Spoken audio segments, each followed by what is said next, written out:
Total আমাৰ 278 জন আজি বিভিন্ন দলৰ পৰা জইনিং কৰিছে। তাৰ ভিতৰত আছে আমাৰ সক্ৰিয়ভাৱে 100 জনমান এক্স NDFB আৰু APB সদস্যসকলে আমাৰ তাত জইনিং কৰিছে আৰু আমাৰ কিছুমান দলৰ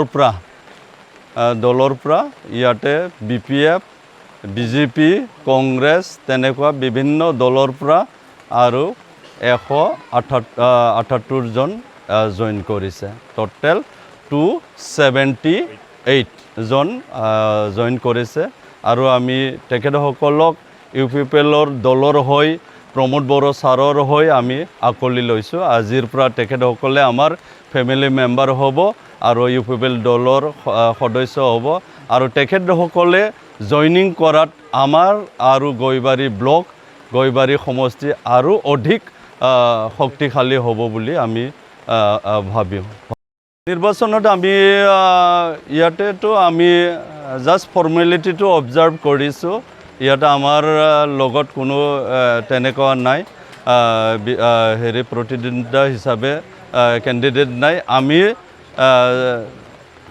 গোটেই তামোলপুৰ অঞ্চলৰ ৰাইজক আমি গোটেই জনজাতি জনগোষ্ঠী সকলো দল সংগঠনে আকলি লৈছে। প্ৰমোদ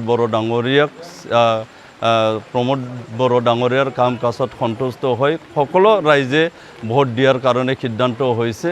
আমাৰ 82,000 ভোটাৰ আছে, তাৰ ভিতৰত যদি 73,000 পল আমি অনুমান কৰিছোঁ আৰু আমি 55,000 পৰা 60,000 মান আমি ভোট পাব বুলি আমি আশা কৰিছোঁ। হয়, আমি গৈবাৰী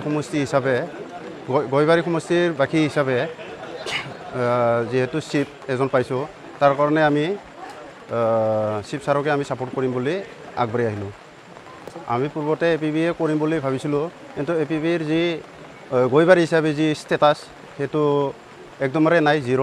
তাৰ কাৰণে আমি চিফ ছাৰকে ছাপোৰ্ট কৰিম বুলি আগবাঢ়ি আছোঁ।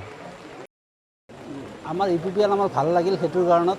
আজি 4 বছৰ ধৰি যিখিনি ইয়াত কাম কৰিছে, 4-5 বছৰ ধৰি ভালেই কাম কৰিছে তাৰমানে, সেইটো কাৰণত আমি ওলাই আহিছোঁ।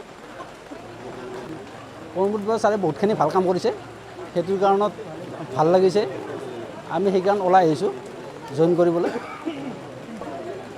আমি বিলপাৰৰ পৰা আহিছোঁ।